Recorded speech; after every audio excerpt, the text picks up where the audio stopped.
heard you wanna. I heard you wanna chat with your girl. Chat with your girl. Chat with your girl. Chat. Business and beauty, come and confess how you make your money and say yes to the gas. What's up, y'all? It's Patrick Starr. I have the most amazing duo of the podcast world, YouTubers, peers, successful boss-ass bitches. Please help me welcome Alicia Marie and Remi Cruz. Hello. Hi. Hello. This is my first ever podcast orgy. I'm honored. Your mouth, you're like, oh, PR. No, we love. Wow, we're so honored to be here. Yeah, we even got a new mic. We even widened the lens for you guys. And who better than to have a podcast trio than with you both. Yeah, so, amazing. For those of you guys that may not know who Remi and Alicia are, these are amazing entrepreneur influencers, queens of the lifestyle community. There's just so many labels and hats that you guys wear. What are you known for? I'm mostly known for my videos I do on YouTube. I've been doing it for 13 years. We have the main channel, we have the vlog channel that's totally expanded. Then we had our podcast, and yeah, definitely a lot. Millions of views and subscribers. Mm-hmm. Yes. Mm-hmm. And Remi, how would you describe your come up or your career? I would honestly describe it as just everything encompassing lifestyle, from the dance videos to cooking to home organization and things, just whatever I find fun, I like to talk about and post about. Mm-hmm. Health.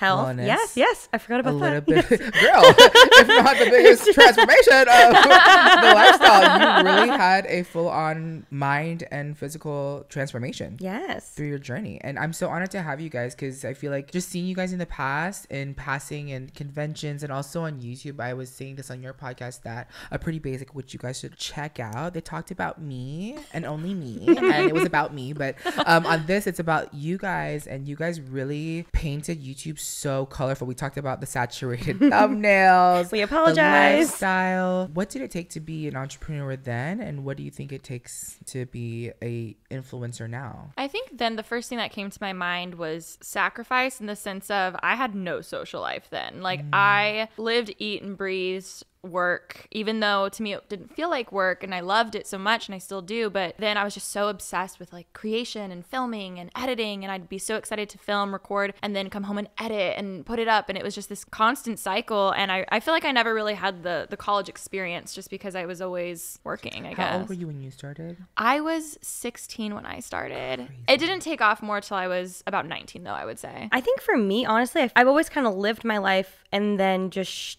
shared with my audience whatever it is I'm doing. I had the college experience for the most part, took people along with me there, and then just as my life changed over time, I feel like people just really got to know me as a person and got to just follow my life candidly, whatever I was doing on a normal daily basis. But also kind of what you were saying earlier, I never intentionally went in with it being a business. It was just that one day switch of oh, this could be a business. How am I going to hire people out, delegate things, and so on from there.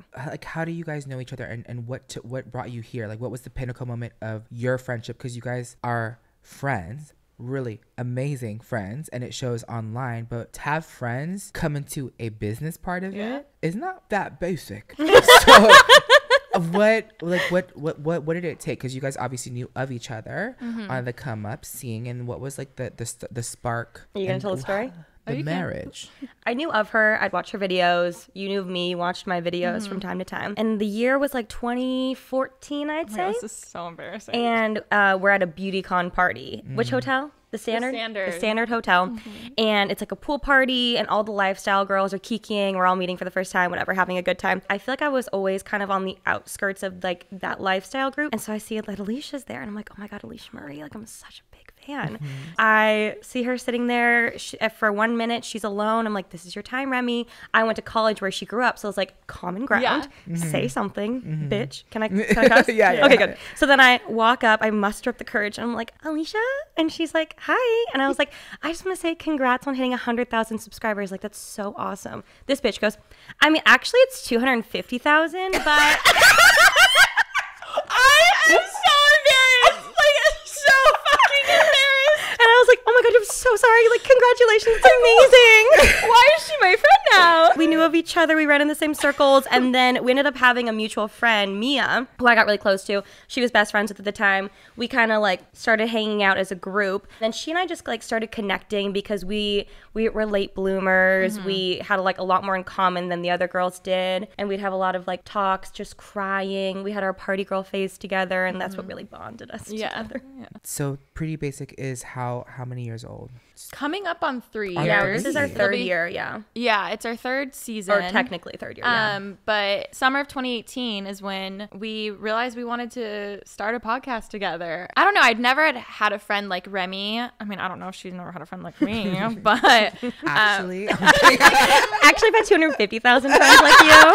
but yeah, we really just clicked in so many ways. And I feel like in a very important time in both of our lives, we were able to be there for each other in different ways. We came up with the idea to do the podcast. We were like, let's start a podcast. And I feel like in the era where every person, whether you're an influencer or not, you know, like that random group of friends are just having a night, you're really joking and laughing at each other, and you're like, we should have a podcast. Like we had that idea, but I don't think we necessarily thought about the fact that having a podcast in the moment means having a business Yeah. together. We're just like, Right. we're hilarious. We should have a We're so podcast. funny. Once, you know, the lawyers were bringing the contracts of like with the clauses of if you guys break up, like Like have the a friendship fact that breakup. that's in our contract for Pretty Basic of what happens if there's a friendship breakup, like who gets the podcast, what happens. And of course, trying to be mature, we're like, okay, like let's take 5 steps back. Obviously our friendship is more important than anything. Like we would do anything to save that over the podcast, like if we had to choose between the two. But yeah, it's weird when money's involved and lawyers are involved. Yeah, And I remember having that call. I was like, oh my, we're going into business together. I didn't think about it. But so far, it's been great. yeah, it's been really good. I think we are really good at just caring about what the other person wants. So even if one of us has an idea for a guest, to always clear that with the other person or Yeah. vice versa. And yeah, I think we're pretty good at that. Yeah. So far, so good. it's really cool because, you know, the beauty community is so fucking dramatic. And my first ever podcast was with Manny, Yes. MUA. And we talked about our breakup, our friendship, our kinship. It's just so commendable to see you guys have a podcast that long and have been on YouTube that long. And also taking a step back and looking at your careers, you guys really understood separately your own audience and what it took to have a massive following on each of your own. Now, to take that same traits and apply it to each other and being considerate of what the other side or the other person wants, kind of like how you look at your audience, it's really cool. Yeah, I think one thing too that we're really good at is we can see each other's strengths. For instance, when we first started the podcast, we're talking about how do we divide the money that we get from it. And instantly I knew, I was like, Remi has the stories. Like I'm so much more of a reactor type person to stories and stuff. It was so easy to me to be like, oh, this is a 50-50 split. Like there is no one who's bringing more than the other as far as like who has a bigger audience or who's like talking more or whatever. Like to me, it was so obvious. I was thinking this is our baby, and it's so 50-50, and like her audience that she's been able to bring, my audience, it's so cool. Whenever we do meetups, you can kind of tell who's like who's fan, you know. For me, I'm so strict when it comes to like business. Like, this is business, don't bring your emotions and this and that. But sometimes I feel like it is important to have a little bit of empathy when it comes to making decisions. And maybe it's because I'm a man and maybe I've been fucked over in the past. Yeah. But for anyone listening, how much % would you say is empathy and how much would you say is business? We're both really empathetic people. I feel like for us, naturally, just the empathy brain kicks in before the business brain does. But I would say you're more business minded when it comes to certain things, for sure. Like on calls and things, I feel like I'm just kind of more like sitting there. And then when I do speak, it's like I feel very strongly about whatever it is I'm saying. But like you're always just But I'm always like, did I on talk it. too much? Like, did I say something too Oh, much? no, Like, she's- are you bit of- it's like- perfect. Like you talk when I can't speak, and then I speak when you Yeah, might we're not also find the really words. good at that. Yes. Which is kind of like It's great. But yeah, I think at least with us too, we're very like we almost don't even need to speak about it. There are certain things that like I personally know are just off limits for her to talk about on the podcast. We don't even need to we don't need to talk about it. I'll just like start blabbering on about something else if we don't feel comfortable with that. What's interesting is we're really different, even though we're really similar. So Remi's such an open book, and she's had to learn to kind of reel it back a little bit. Like, oh, maybe I shouldn't have said that Yes. in an episode. Where I'm the complete opposite, where when you listen back to the first episode, you couldn't get anything out of me. Like, it was, because I was so used to that. Locked shut. Picture perfect. Oh my God. Hi guys. Like that. Like you can literally, I wish we did more videos. We should go look back at some of the earlier videos when we did the pod in the yeah. studio, because we were different people then. Like that's what's so interesting about Pretty Basic is even if people first started listening and kind of dropped out, I feel like now if they were to listen, it would sound like two completely different girls. Like it's just interesting that our time gaining confidence is all documented. Also with y'all, whenever I would see the girls, just your genre, The girls. the day, Christmas fucking day. What I got for Christmas. That fucks me up. I'm always at home. I try to be, in Orlando, Florida with my parents. And, you unwrap the presents, you watch the parade, we're eating leftovers. And I'm like, Peter, look at They're psycho. These bitches look, didn't she sleep. got her family unboxing. What the hell? She's lit, like, Insane. you've done it for how many years? Like, I see it, like, there were a bunch of girls doing it, and it's just so viral because people like want to know, but it's literally on Christmas Day. Yeah, this was the first year I put it on my vlog channel, but I filmed it days later because I was just like, okay, this needs to stop. It's a slippery slope of when your hobby is your job and you're like, oh, I need to get ahead, because obviously if you're the first to post, you're going to get more views, it's going to do better. But at the same time, like, what are you sacrificing for that? And I would be like, family, I'm recording this. Yeah. And my sister's birthday's on Christmas, so we always used to open presents on Christmas Eve, so I had that to my advantage. But yeah, looking back, I don't know. It was the what I got for Christmas, and it's like not even lunchtime, and it's Well, like at 9 a.m. I'm gonna spill some tea. Some of those girls would pre-film that shit, and I'd be pissed because I would stay up all night, and I would be yes. No, but yours really looked like truly I had to authentic because prove. the wrappers and the living room. You would like literally sit in your living room, top knot, like messy bun, in your Christmas pajamas. PJs. The onesies. Oh my But gosh. so that's why I would go over the top compensating, trying to prove like, okay, like this is actually But also real. your both of y'all's quality in your videos, the production value is more than just like a point and shoot. That's true. It's great. The thing is with like the lifestyle community, it was always just like copying each other. It was very trend, like you just Trend did the video, focused. yeah. But Exactly. it worked because I think the audience and the millions of viewers saw like a certain particular format. Oh, yeah. And it was just kind of like, very 2000s, and the reality you saw like that third person thing, but you guys took it even closer, and there was a similar format that people were already used to. Yeah. And it's crazy with you, Remi, like you're all over the fucking place, like literally in your house. And the camera is always perfectly, it's not tilted. Oh, it's wow. perfectly, Thank you. the composition is great. Like your bowl's like in the center of the camera. You're getting in the blender and you're just Wow. like, hey babe, like blah, blah, blah, blah, running around. And it's not dizzy watching you. I think that's like, just watching all of your vlogs. It's crazy. Thank you so much. I didn't know I did that. I can't in a even hold different the way. fucking camera. I'm like, Peter, where the fuck is that gorilla pod? Peter holds it. Peter's my brother and he films everything for me. I can't even fucking hold my camera, So it's so crazy to see how lifestyle. Well, I'm coming from the beauty genre to do that. It's changed a lot for sure. I feel like those old videos have changed so much. There's way less trendy videos. I feel like a lot of creators are kind of not knowing what to do because there isn't that formula anymore. So that's been something hard, I think, for creators, because it's like, wait, we want that list of things to do, because now it's just, I don't know, it's kind of weird. It's a It's like free up in for the all. air. It kind of Yeah. just dissolved, honestly. It used to be like there was a formula within the actual video and then a formula within your content schedule, which would be morning routine, favorites video, haul. Expectations. Exactly. And then something like a little fun one, morning routine, and just like like over and over and over again, and until someone new started a new trend, and then they would pick up on that one over and over and over again. Like, how did you go about like your resources in terms of learning how to tackle an influencer career? Because I was talking to my trainer this morning. He was like, yeah, I was thinking about starting a YouTube channel or doing, he's probably listening like, yeah, I don't know. But he's like, I don't know. It seems like a lot of work. And I'm like, it is a lot of You're work. like, you know? yeah. Like, so where did you guys learn? Like, did you watch a lot of YouTube videos in terms of resourcing? Did you download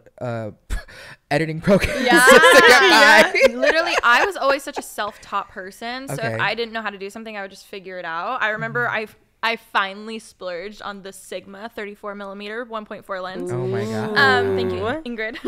On my DSLR, and Mia and I were shooting in some park or wherever because it was whatever, and I had no idea how to make it blurry because obviously that's the aperture, but I didn't know. I was like, The bokeh. Yes, how to get blurry, bokeh. and I was so upset. I was like, I think it's broken because I bought this nice lens and it's not not blurry. That's all of us. Literally. So then of course, like, I'm sitting there Googling like, well, how do I do this kind of thing? How to get blurry background Yeah. and Bokeh. crisp subject. Oh yeah. So we've come a long way since then. Since you guys are so good at what you do, you start to build like this level of confidence to keep going, right? Definitely. But it takes one motherfucker to knock it down, you know? So I would say with you, Remi, you know, on your weight loss journey and stuff, you were showing what worked for you. And there were some viewers that maybe might have taken it the wrong way. How were you able to cope with that journey? And if anyone listening scared of that, because you know, we're seeing very major popular influencers getting canceled left and right, and people getting clout talking shit about another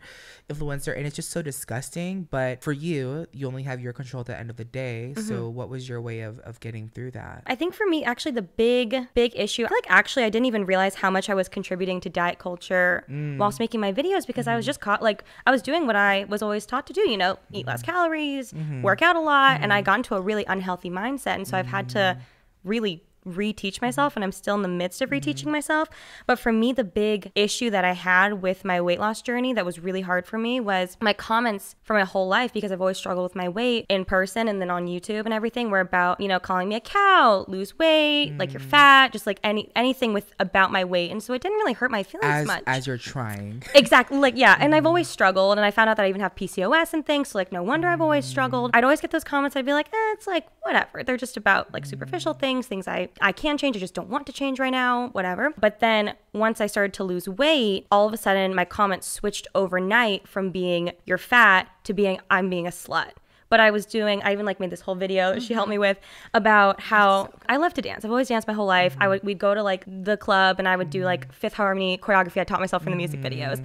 And I remember once I lost weight and I did the video again, all the replies, you're a slut, like you're asking for it, blah, blah, blah, blah, blah, all these things all the time. And I was like, what happened other than just my body changed? So I did a whole video like talking about that, and just talking about how if people are saying that about me, that's more on them. If you're seeing someone who's thin doing the same exact dance as someone who's doing it when they're larger, like when I was larger, it was like, you're confident, you go girl. And then all of a sudden it switched to like you became a spokesperson for body positivity. Yeah. And my favorite thing about that video was she had, I kid you not, footage Yes. pre-weight loss, after You weight gotta loss, go to work, the work, same work, fucking work, dance work, at the same Yes, time, I and remember that. comparing the comments. It was insane. Obviously, being able to see you go through that and being so confused because you were like, I don't get it. Nothing has changed. about Literally me. nothing changed other than the number on the scale. That was like all that had changed. I think I learned a lot from that for sure.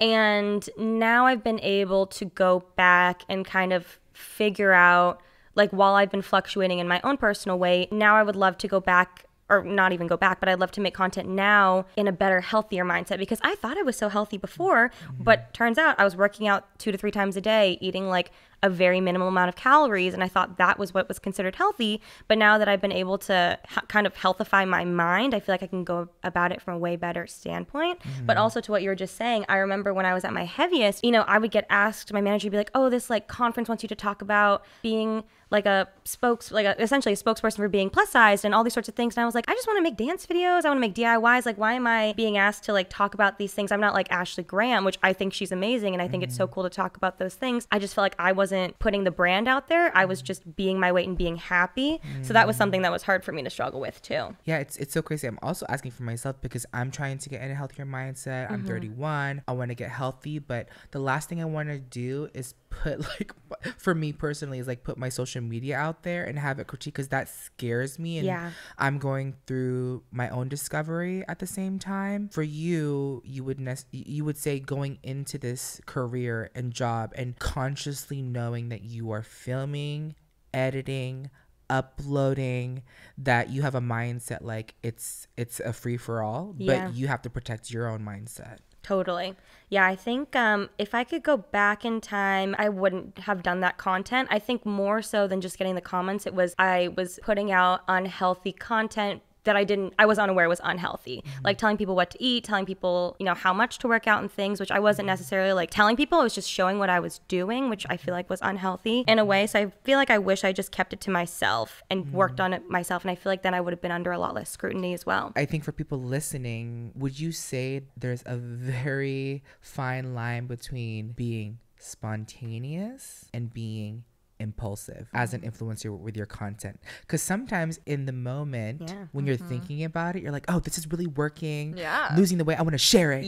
And then you're like, it's spontaneous. I lost but that's 20 pounds this impulsive. month, and But you're that's like, being impulsive. right? You're right. Would you say there's a certain degree? Because earlier I was talking about what it takes to be an influencer is to be spontaneous. But if you think about influencers that think they're being spontaneous, they're actually being impulsive, and they're not really thinking about the repercussions of what can happen, wouldn't you say? I'm just realizing that now, after being 8 years old as Patrick Star. Exactly. And even going back to the idea of seizing the opportunity in the moment, you know, you only have 2 seconds to do that. So in the 2 seconds, you have to think about that window is so fucking small. Like when it's a fucking trend, you kind of have to like trick shot a video and hoping that you jump on the algorithm. You hope to become viral. You hope to become successful. So in the genre of lifestyle, like how do you decide how much to include? Because, you know, in beauty, I'm able to incorporate a personality into like my tutorials or a collaboration, but it's with a makeup product or the look as the focus. Like how do you know when to share? You've shared your sister, you've shared your relationships, you know, I've shared my family. People look at it as commendable, but it's like a very vulnerable, spontaneous yet impulsive way of sharing. Yes, I'd lean more towards and impulsive. Also, my second part of the question is it important to share? This is something that I feel is so back and forth, and I don't know where this line is necessarily. I've never had a public relationship, but I've had a lot of friends who have, and they've had public breakups also. Sometimes I struggle because I want to tell them like, hey, at the same time that no, you don't owe it to your audience to like explain all the dirty details. At some point, if you have opened this up to your audience and choose not to share it, it's going to make them not trust you. And that's what your whole relationship with your viewers is based on. And if they don't trust you, they're going to start distancing themselves. It's literally like a real relationship. So no, you don't owe it to them. But at the same time, there is that line of, if I've opened this up, then I'm going to have to address it at some point. Even when I had my friendship breakup with Mia, we had this big falling out. That was yeah. And then the Truth or Drink came out. Yes, I remember seeing that. I'm like, I have not seen them together in like 2 years. That's eons. For social media. Yeah. But I did the thing that I told everyone not to do, and I just didn't address it. So I was like, oh my God, then it makes it official. What do I do? Blah, blah, blah. But I had a lot of people upset with me because they're like, wait, now you're just being friends with this girl. Like, what's going on? What's the, like, and it's not even just about the drama, but I think they just lost trust with me because they're like, wait, we thought we knew everything about you. Like, they feel like your best friends. So I do think there is a fine line of, you know, just keeping them in the loop if you want to, but then at the same time, you don't have to. Let me talk about the business side and when you're starting to make money and get traction from brand partners. Do you think adding in those personal touches, you know, when you're getting sponsored, helps and aids the viewership to amplify the brand deal to a larger audience? In order to get that level of engagement, you have to have a level of vulnerability. Totally. And which gains like a level of trust from the viewer. And also you want trust from the brand because you have such a dedicated viewer because of your lifestyle or your point of view. So do you feel like sharing is caring for the brand partnership? The benefit of having 2 channels, one being the main and more produced, and then one being the behind the scenes everyday lifestyle vlogs. I think what's hard about the lifestyle vlogs is people really think those 10 to 20 minutes every few days is what like pretty much the only thing you've done and the only things you've done in that short period of time. But at the same time, they really do get a glimpse of what you're doing in your normal life. So I think that the vlog channel is really helpful if you're having a brand deal on the main channel because you're showing I'm actively using this product in my everyday life. It really like sets, not like you're faking it, but like you really do show like I use this in my active everyday life. So it makes that seamless transition over to the main channel of like, I like this product. You guys have seen it on the vlog channel before. And it really solidifies it for, I think, the viewer. So I think from a business standpoint, that definitely helps. And like, obviously people are going to trust that. People trust you, and then the brand will be happy if there's a great retention on that. I'm laughing because I've been on YouTube 8 years. I have one motherfucking channel. I mean, but you're killing it. Yeah, you are but killing it's it. so crazy because it's like, you know, I remember at one point, you know, I was so excited that I was partnering with so many brands. And then I think after having agreed to them, it's like, oh shit, I look like an HSN or QVC, but I really do love all these different products, but I don't have a second highly engaged vlog channel to show. So but then I would love one channel. No, I would love to see a like vlog channel from you. Oh, me too. Like, I Really? think Yeah, people- definitely. especially with how open. Y'all ready? I'm looking No, at my fucking TV. I'm not kidding. Y'all ready, editors? Y'all ready, Peter? Like add it to the list of things you're doing, but I think people would love to see that, and you can be on the main channel. With vlogs, what are your tips for having a successful vlog? How long? What do you guys include? You guys are such wheelhouses of just turning and posting content. I like look, I'm like, she just decorated this room. Now she's getting a dog, or she has her man. And then she's like, all right, guys, I'm just editing this. It'll be up tomorrow. I'm like, what the fuck? It's just crazy. You like just turn and burn. It's just like, but you're like in the morning, you'll even make food. I'm like, how do you? I love going to her house. You too. I know. You too. Your feed is. I remember I was referencing your feed. I was like, look at her. Remember, I would be like, look at her fucking page. How the fuck does she do? But still, you know, it's still beautiful, high quality content. You would even color coordinate the blues and the whites. I was like, the Instagram. Do you remember the white feed? The white feed killed me. We'd be on vacation. I can't. There's no white. I remember this. We were on a no. brand trip together, and you're like, "Oh, my feet. My Like, I need a feet, my white. feet." She's like, I need a white backdrop." I'm like, "Well, I have red lipstick, a blue wig, and some hairy legs. Like, how the fuck? Give us a successful vlog tip. I'm asking for myself too. It's so weird because people like watching the mundane things. Yes, what you think is boring, they want to see. Laundry. Do you plan it? I think more in of a just a life schedule. I'm like, I gotta do laundry tomorrow. I gotta like. Do you vlog the laundry? Yes. Do you vlog? People like They want to see you stuff. empty the dishwasher. They want. I'm They do. telling you. Clean your countertops. I kid you. House cleaner I next kid you Tuesday, not. bitches. I kid you not. Like they just want to see you take out the trash. It's like I love watching other people do it too because it's like I do that. That's cool. Like I like watching people cook, so I like to cook and I enjoy it. So in a sense, it's kind of planned, but it's more of just like I need to make breakfast. Might as well vlog it. My main tip that I always make sure I do every single Vlogmas, because that's when you upload every single day, and you're just content overload. We were talking about that. We're like, how the hell does she just? Is it 12 days? 25. 25. It's insane. There's always a mini Fuck breakdown. y'all. Like, I'm just gonna get off YouTube. It's just to see that. I'm like, there's only so many ways I can decorate for Christmas. Oh my god! Especially last year, being stuck at home. Yeah, that we one had was to rough. really try. But having just an idea of what my title and thumbnail would be for that day is the best thing to help me not be stressed, because the worst thing is when it's the next day and you're supposed to upload and you're sitting through all your content, you don't have any thumbnail, you don't even know what it's titled, and then that's when I feel like years of that made me realize I can literally double my views and double my income if I take 10 seconds just to think of what's a potential title and thumbnail. It could be me watering plants. At least if I'm watering plants, I can like pose for a decent thumbnail. Yeah. And that's something that I see a lot of creators starting out forgetting, and I think they're really selling themselves short because it's all about a thumbnail. Like that's all it is, and it doesn't even matter what the title is, but that story or that storyline, that narrative, you know, a lot of people forget, and then the thumbnail is just like really close of their head, and I'm like, if you wouldn't click that, no one else would click that. You have your little camera here today Yes, I with do. a little microphone. Like, what's an example title that you are gonna do of if I happen to make it in the vlog? I would do like Patrick Star teaches me all of his like secrets or something like that, and then have you and I in the thumbnail. Or it could be like pretty basic mystery guest. Yeah, surprise I guest, like the blur secrets it out a bit. Because honestly, I think the main thing is if someone watches it, they have to be satisfied, whether it's entertaining, whether it's comedy, whether it's like learning. So if they see that, you can't clickbait it, but you can like not clickbait slightly, but obviously you want it intriguing. So if I show, oh, I'm really hoping to get a thumbnail of Patrick and I, maybe it can be like something about YouTube or tips or business, because I know you're super businessy. There better be something in that video that references that, so that way people aren't let down when they click it. Yeah. As long as there's one one thing. Now I can still wake up and do my laundry and then do the dishes and then you're in it at like minute 7, but it has to somehow like satisfy the viewer.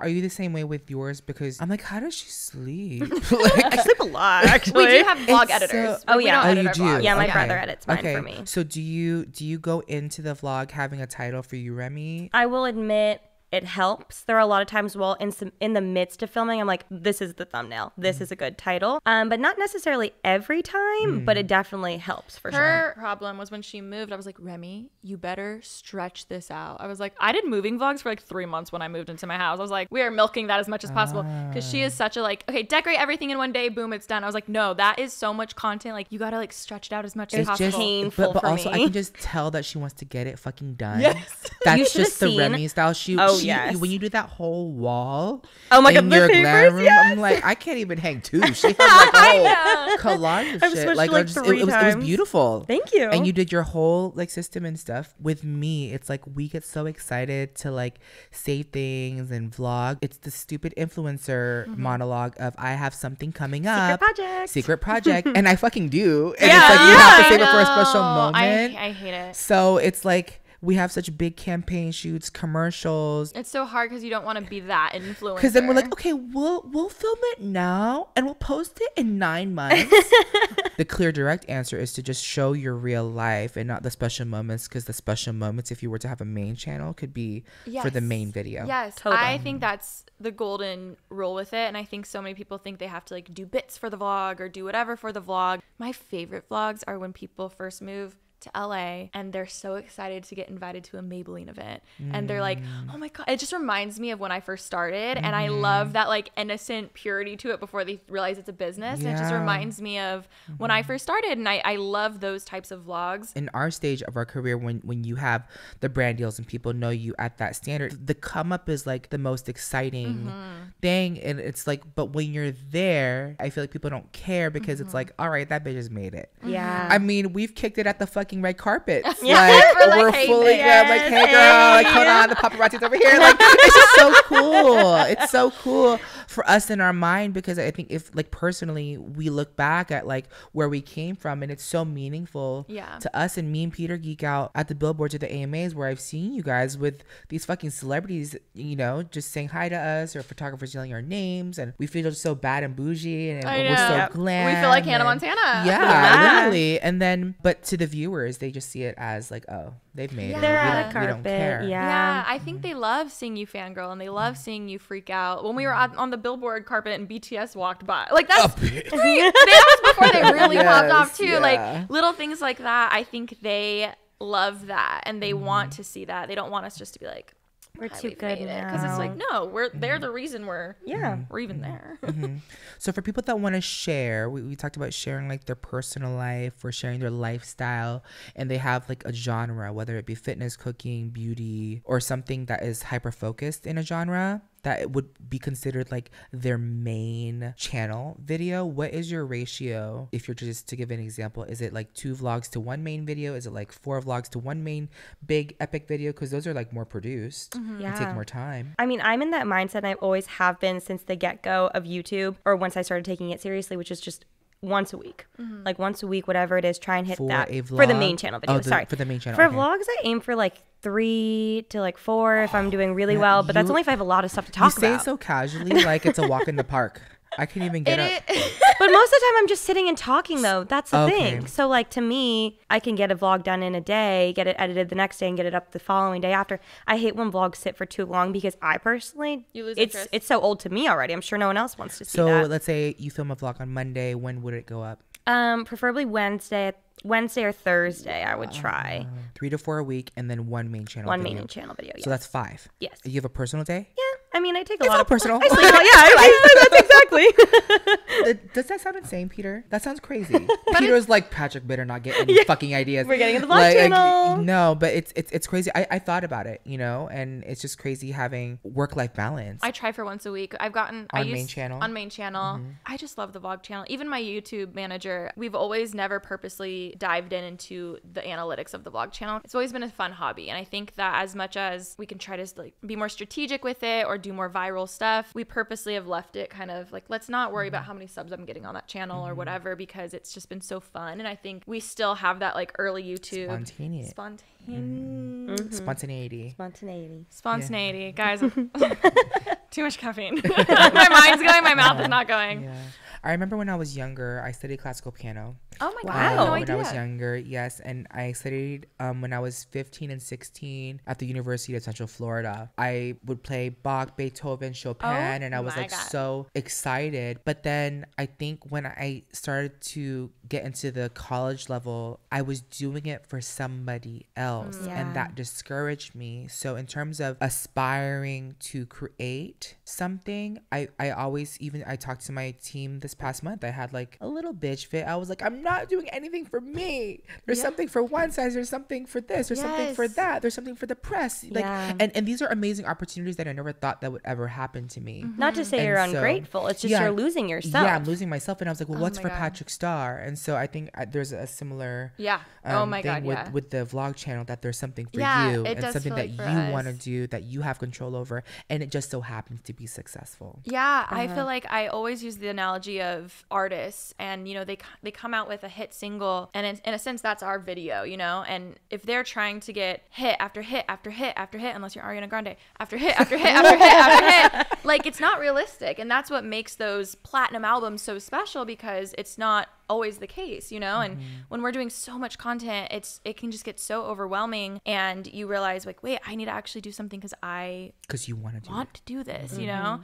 And it's not just about the viral views or what the Grammys is going to want or whatever, you know, the same way that you can't just ask an artist to like come out with a platinum album every month, you know, they need time off to get re-inspired. It's the same thing for us. I think it's hard for people to hear, oh, they need a break. Like, why? Your job's not hard. But, and you know, you do need a break to get re-inspired and re-fall in love with what you're doing, especially when it is a business. And when I think back to when I first started, one of my favorite times on YouTube was when I was still in school and I wasn't paying attention whatsoever, because I was just writing down video ideas because I was so excited to film on Saturday, and I missed that. And I feel like that is something that I think a lot of people have hobbies and passions, and that's like, it doesn't mean that has to be your career, like that it can still be successful on the side. And I think a lot of people get so excited to get into this world, and they forget that we didn't just from day one go into it full time. You know, we were doing other things, and it trickled into this bigger thing. And I can only imagine how stressful it is when you go into it trying to make money, trying to be full-time, and then you're only comparing yourself to people who are more successful, and it's just so toxic. I always tell people, have fun with it. Like, it's so fun.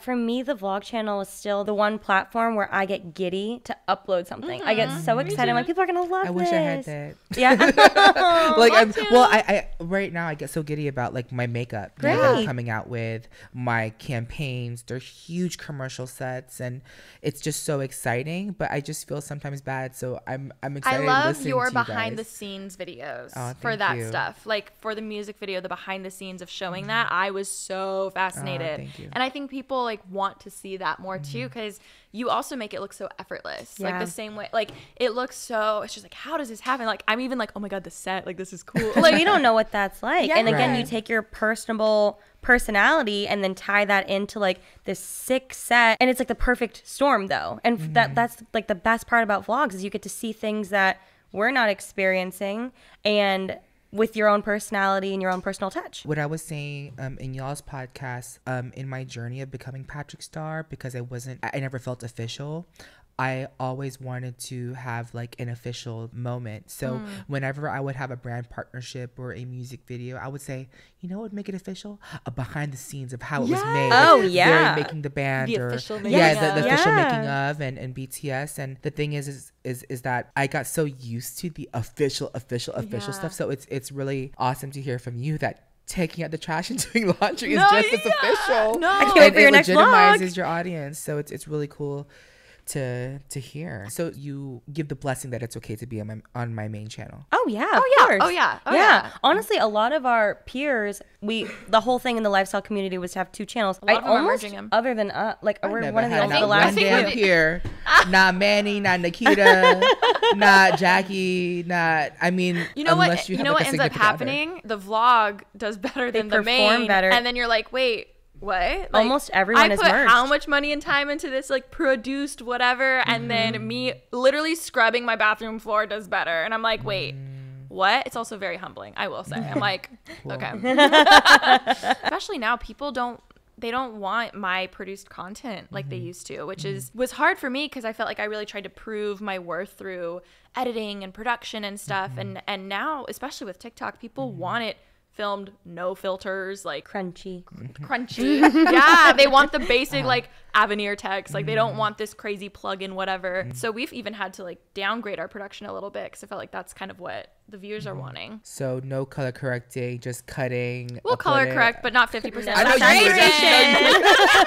No more saturation. Thank you for giving me. Now I kind of want to do like a little vlog. Are you I guys think you ready? so should. You know what it reminds Just me try of? it. Like even Kylie Jenner, for instance. She has her YouTube channel. I mean, girl, you got Patrick Star. And you got Kylie Jenner. But people see you that way. Right. And the same way that her day in the life vlog went viral, people are like, what's her day in the life? Like, I want to see you that. cook. I want to see what you eat for breakfast. Yes, Yeah. the same. With an assistant chef on the side. Yes. Then But show us it. But we Show love it. to We love it. Oh, that's cool. Versus her doing a tutorial, which is cool, but the day in the life would get so many more views because people want to see her real life. Yeah. So I feel like it's on the horizon for you. One question before we wrap with Alicia. I'm gonna have two separate ones so you guys can have a little unique. Okay. Alicia, what would you tell your younger self? My younger self always felt invisible. So I would probably tell her that you are seen, you matter, like be bold, like freaking don't care what people think, which I still have to tell myself that to this day. Even to this day, sometimes I'll think like, oh, do they remember me? Like, do they like remember meeting me? And I just assume people like forgot about me. I'm like, that's a problem. We need to work on that. We're going to work with that in therapy. But yeah, I think just be bold and be proud of like everything and don't try to just fit and in with different people. Very cliche, but it's all the cliche things are. It matters. It matters. True, yeah. And Remi, what is the biggest gift of your career? I think anytime you meet a subscriber or a follower and they tell you how much you truly have impacted them individually. I love when I didn't even necessarily mean to. It was something that I said, sharing an experience, and it really resonates with them, whether it was struggling with their weight, with their relationship, with their family, whatever it might be. That always means the absolute most to me. And it takes 2 channels and uploading 5 times a week to get there. It's crazy, Alicia, really quick, how you said you felt invisible, but the millions of fucking views. I am telling you. I don't know. But also, I think a lot of influencers. She's like, I felt so invisible. Nobody saw me. Nobody saw me. Millions This of video only got views 20 traveling million. the world. Alicia fucking Marie.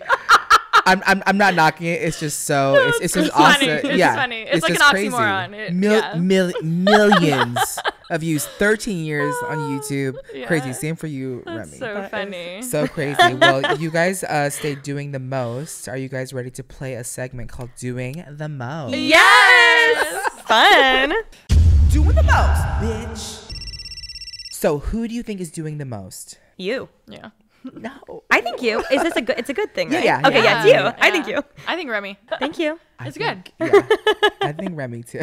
You should see her garage if you haven't already. Half gym. It'll be up next week. It's already Actually, up. it'll be up in 2 days. It'll be up right now. Look out, Remi. She's like, actually, my brother's editing it right. Yes. What means the most to you? Relationship and trust with people, like loyalty. Wow. I thought my family. That was what came to my brain first. When were you the most messy? Oh, one time I threw up on the 405. I was thinking 2018 as a whole for me, but yeah, that one. Were you there for the 405? Was I there? I was there for La Cienega. He was holding my hair. La Cienega was rough Oh, too. you're just spilling more tea. It wasn't 405, but it was La Cienega. There's- Okay. In the Uber. Wait, you know what? Wow, Alicia Remi. So remember that thing that we said that we regret saying things in public and we all can't the take it time. back? It's Yeah, fine. okay. That's fine. That's fine. What is the most expensive thing you have? My car. Car? What does she drive? Aston Martin DB11 Volante. Wow. I can't even It's a lease, spell everyone. Volante. It's okay. Still sickening. You, Remi? My house or probably my car. She's like, my other house And that my, I have yet to one of buy. my 12 houses. Would not surprise me. Well, I want to say thank you so much. You guys are such a success, and having seen your growth and maturity from teen genre to lifestyle superstars, from the red carpet to scrubbing floors and making your own acai bowls. It's just been amazing to see you guys really foster your entrepreneurship and maintain a intimate relationship with your followers, and you are successful YAS. Thank you so much. Make sure you guys check out Pretty Basic, their podcast, because I'm on it as well if you guys want to see. And be sure to follow them on Instagram at Alicia Marie and Miss Remi Ashton. And subscribe to their 7 channels and watch their 20 uploads per week, because I'm sure they would keep you all really busy. And Snapchat, Twitter, Facebook. Fleets. We're really big on fleets right now. OnlyFans? OnlyFans. No, not yet. Coming yet. soon. Right now. Pretty basic. It's up right now. Well, thank you so much, and we'll see y'all next time. Bye. Bye. I hope you enjoyed this episode of Say Yes to the Guest. Make sure you subscribe to this podcast and follow at Say Yes to the Guest on all social platforms. Remember, you are successful. Now go out and be the bad bitch you truly are. Can't wait to chat with you next time. Bye.